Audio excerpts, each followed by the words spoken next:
Hello students, IBPS की तरफ से आरआरबी एग्जाम से रिलेटेड एक बहुत बड़ी खबर आ रही है और वो खबर ये है कि इस बार आरआरबी के एग्जाम में पहली बार सेक्शनल टाइम लिमिट इंट्रोड्यूस होने जा रही है। और ये सेक्शनल टाइम लिमिट जो है आपके प्री एग्जाम में भी होगी और मेंस के एग्जाम में भी होगी। आरआरबी के जो एग्जाम्स बाकी सारे एग्जाम्स में होती थी सेक्शनल टाइम लिमिट, केवल आरआरबी के एग्जाम में आपकी सेक्शनल टाइम लिमिट नहीं थी लास्ट ईयर तक, पर इस बार आरआरबी ने भी सेक्शनल टाइम लिमिट जो है वो इंट्रोड्यूस कर दी है। तो कई स्टूडेंट्स हमें कह रहे थे कि हमें आईबीपीएस की वेबसाइट पे इस बारे में कोई नोटिफिकेशन नहीं मिल रही है, तो कहीं ये फेक न्यूज़ तो नहीं है। तो स्टूडेंट्स, आपको मैं पूरे सोर्सेज बता रही हूँ। इस न्यूज़ के क्या सोर्सेज है? पहला सोर्स कि आपका जो पीईटी यानी प्री एग्जामिनेशन ट्रेनिंग जो कि आईबीपीएस करवाता है कुछ स्टूडेंट्स को, उस पेट में, उस प्री एग्जामिनेशन ट्रेनिंग में आईबीपीएस ही सेक्शनल टाइम लिमिट को इंट्रोड्यूस कर रहा है। तो जिन बच्चों के कॉल लेटर आ रखे होंगे पेट के, वो बच्चों ने ही बताया कि हमें वहां पे सेक्शनल टाइम लिमिट के कंसेप्ट से ही हमें वो बता रहे हैं।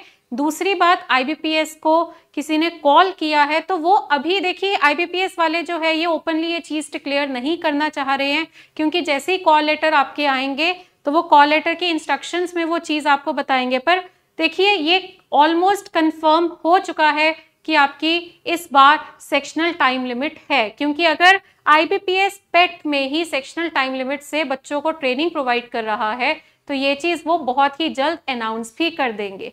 तो अगर ऐसी बात है तो आप अभी से सेक्शनल टाइम लिमिट के कंसेप्ट से ही अपनी तैयारी करिए, क्योंकि ऑलरेडी आप जानते हैं कि कुछ दिन रह गए हैं आपके प्री एग्जाम को। आपका 4 अगस्त से आपका आरआरबी का प्री एग्जाम जो है वो स्टार्ट हो जाएंगे, तो इसीलिए समय बहुत कम है। और अगर ऐसी बात है तो आईबीपीएस की नोटिफिकेशन की आपने क्यों वेट करनी है? आप ये चीज जो है फॉलो करिए, मॉक टेस्ट या प्रैक्टिस आप जो भी कर रहे हैं इस हिसाब से करिए कि आपकी इस बार जो है सेक्शनल टाइम लिमिट आपके आरआरबी में रहेगी। और आईबीपीएस की तरफ से ही ये पूरी सेक्शनल टाइम लिमिट बताई गई है। हाँ जी, आईबीपीएस ने पेट में जो पूरी सेक्शनल टाइम लिमिट बताई है वो और ज्यादा स्टूडेंट्स को डर लग रहा है देख के कि ये क्या हो गया। बट हम देखो, इन दिनों में डरने की बजाय हमें सोचना है कि फिर करना क्या है। तो इन्होंने क्या किया कि ये तो आपका पुराना ही पैटर्न है कि 40 सवाल रीजनिंग के, 40 सवाल मैथ्स के और 80 आपके टोटल सवाल, ठीक है। और मार्क्स आपके वही 1 नंबर का 1 सवाल और नेगेटिव मार्किंग, ये सब पुरानी बात है। टोटल टाइम 45 मिनट्स, ये भी पुरानी बात है। नई बात जो आईबीपीएस ने पेट में बताई है वो है 25 मिनट आपको रीजनिंग में मिलेंगे और 20 मिनट आपको मैथ्स में मिलेंगे। अगर आपको लग रहा है मैं कहीं उल्टा तो नहीं बता रही, मैं बिल्कुल सीधा बता रही हूँ, क्योंकि आईबीपीएस ने ऐसा कर दिया है। क्योंकि नॉर्मली क्या होता है, मैथ्स में ज्यादा टाइम मिलता है, इस बार आईबीपीएस ने रीजनिंग का टाइम जो है वो मैथ्स से ज्यादा रखा है। तो बच्चे काफी शॉक हो रखे हैं कि ऐसा क्यों किया आईबीपीएस ने। तो स्टूडेंट्स, अब ये हम कैसे इस चीज को मैनेज करें कि अगर 20 मिनट में मुझे मैथ्स के 40 सवाल करने हैं और 25 मिनट में मुझे रीजनिंग के 40 सवाल करने हैं, तो ये कैसे मैनेज होगा? तो देखिए 25 मिनट मिल रहे हैं। वैसे भी पहले भी आरआरबी के एग्जाम में बच्चे जो है कम से कम आरआरबी के असिस्टेंट में तो 100% अटेम्प्ट रीजनिंग का कर लेते थे, ठीक है। पीओ में थोड़ा होता था उनका, पर असिस्टेंट में 100% अटेम्प्ट वो कर लेते थे, ठीक है जी। तो अब यहाँ पे हो सकता है, अगर मैं असिस्टेंट के एग्जाम से रिलेटेड आपसे बात करूं तो आप देख सकते हैं कि ये जो 25 मिनट है ना, ये 25 मिनट में अगर आपको 40 सवाल करने हैं, इन 40 में से जिसमें से 4-5 तो आपकी पजल्स और सिटिंग अरेंजमेंट होंगे, ठीक है, तो आपको उसके लिए थोड़ा बोनस टाइम मिल जाएगा।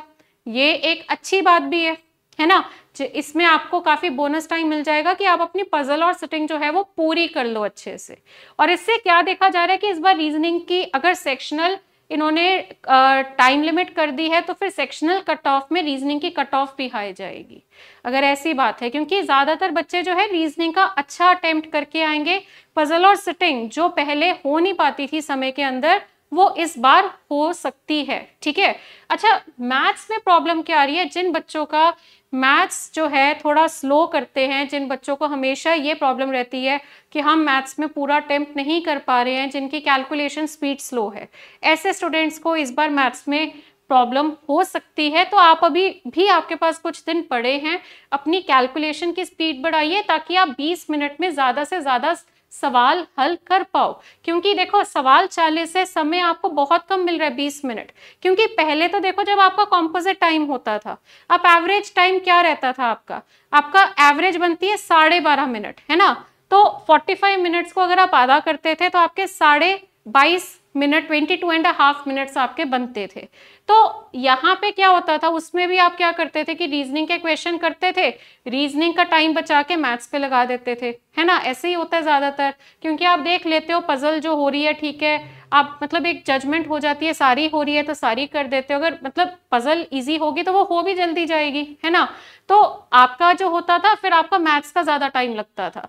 पर इस बार इन्होंने आपको मजबूर कर दिया है कि आप मैथ्स को सिर्फ 20 मिनट में ही कर सकते हैं, 20 मिनट से ज्यादा आपको मैथ्स के लिए नहीं मिलेंगे। और इसके लिए आपको अपनी कैलकुलेशन स्पीड, स्क्वायर्स लर्न कर लो अच्छे से, क्यूब्स लर्न कर लो, टेबल्स लर्न कर लो। और वैसे अब तक तो आपको होने चाहिए, क्योंकि अब 10 दिन रह गए हैं, सिलेबस अब तक तो आपका वैसे भी कंप्लीट होगा। बट एनीवेज अगर आप अभी तक कॉम्प्रोमाइज कर रहे थे अपना कैलकुलेशन के साथ, तो अब मत करिए, क्योंकि बहुत जरूरी है आपके लिए अब आपकी कैलकुलेशन, आपके स्क्वायर्स, आपके टेबल्स, टिप्स पे होना। बिकॉज आपको मैथ्स में भी ज्यादा सवाल कम टाइम में अटेम्प्ट करने पड़ेंगे।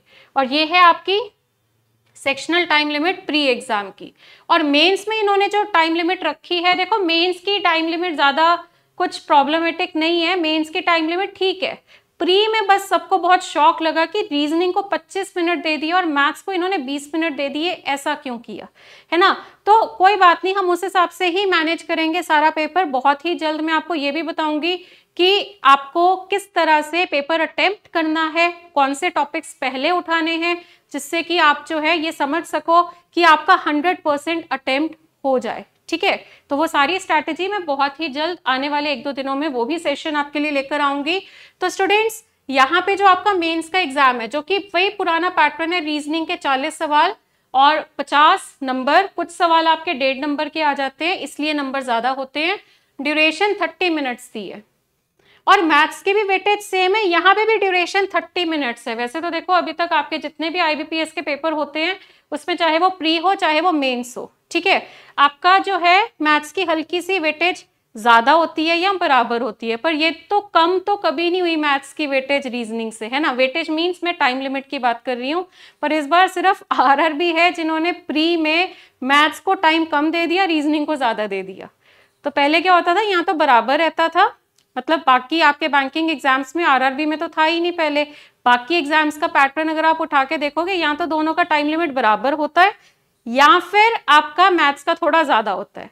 तो अब यहाँ पे मेंस में हम देख पा रहे हैं कि उन्होंने 30 मिनट्स ही रीजनिंग के लिए दे दिए, 30 मिनट्स ही उन्होंने मैथ्स के लिए दे दिए, ठीक है। और बाकी आपका जो है कंप्यूटर 15 मिनट जायज है, ठीक है, 15 मिनट, क्योंकि आप पढ़ते हो, आंसर आता है तो टिक करते हो, नहीं आ रहा तो क्रॉस करते हो। अच्छा, जर्नल अवेयरनेस भी 15 मिनट, ठीक है, 1 गो में आप कर लेते हो क्वेश्चंस। इंग्लिश के लिए 30 मिनट्स, ठीक है। इंग्लिश में कॉम्प्रीहेंशन आपको पढ़ना होता है तो थोड़ा ज्यादा टाइम लगता है एज कंपेयर टू आपका जर्नल अवेयरनेस और कंप्यूटर। तो इंग्लिश में इसलिए फिर थोड़ा टाइम आपको अच्छा मिलता है, तो 30 मिनट्स में आपके इंग्लिश के सारे क्वेश्चन हो जाते हैं, ठीक है। तो ये है आपकी मेंस की सेक्शनल टाइम लिमिट। तो स्टूडेंट्स, अब आपको कंफर्म हो चुका होगा, क्योंकि कई स्टूडेंट्स सोच रहे थे कि हमें वेबसाइट पे क्यों नहीं दिख रहा। तो स्टूडेंट्स, ये जो पेट ट्रेनिंग जो बच्चे ज्वाइन कर रहे हैं उनको पता लगा है ऐसा, क्योंकि उनको IBPS ही इस फॉर्मेट के हिसाब से ट्रेनिंग प्रोवाइड कर रहा है। और आपके जैसे ही कॉल लेटर आएंगे उसमें भी ये अनाउंस बस कुछ दिनों में हो ही जाएगा। तो आपको टाइम पे पता लग चुका है इस बारे में, तो आप अपनी तैयारी इसी हिसाब से करिए जो आपको टाइम लिमिट मैंने बताया है। और ये सारा IBPS की तरफ से ही ये टाइम लिमिट बताया गया है पेट ट्रेनिंग में बच्चों को, ठीक है। ये टाइम लिमिट IBPS की तरफ से ही बताया गया है। बस वेबसाइट, एक छोटी सी फॉर्मेलिटी उन्होंने करनी है कि वेबसाइट पे ये डालना है, ठीक है। तो वो भी 1-2 दिनों में या जैसे ही आपके कॉल लेटर आएंगे उसके साथ साथ वो अपलोड कर देंगे। तो स्टूडेंट्स, अब आपने इससे पैनिक नहीं करना है, ठीक है। आप जैसे तैयारी कर रहे हैं, बहुत बढ़िया आपकी तैयारी हो रखी है, अच्छे से प्रिपरेशन आप सब कर रहे हैं, ठीक है। पैनिक जितना करोगे उतना आपका एग्जाम खराब होगा, तो पैनिक आप बिल्कुल मत करिए, ठीक है। और ये जो टाइम लिमिट जो देखो मेंस का है ये तो फिर भी जायज है, प्री का जो टाइम लिमिट है, इससे हमें यही समझ आ रहा है कि हमें थोड़ा मैथ्स की स्पीड के ऊपर काम करना पड़ेगा। देखो रीजनिंग में पहले क्या होता था कि आप कुछ पजल्स छोड़ भी लेते थे कि टाइम कम है, आपको लगता था औरों ने भी छोड़ी होगी। अब रीजनिंग में सारी पजल्स मैक्सिमम बच्चे जो हैं पजल्स कंप्लीट कर पाएंगे क्योंकि टाइम थोड़ा ज्यादा है। बाकी मैथ्स जो है, मैथ्स में आपका जो है टाइम थोड़ा कम है, तो मैथ्स की स्पीड आपको बढ़ानी पड़ेगी। सिलेबस तो आप सबका हो रखा होगा, पर मैथ्स के सेक्शन में आपको अपनी स्पीड को थोड़ा बढ़ाना पड़ेगा।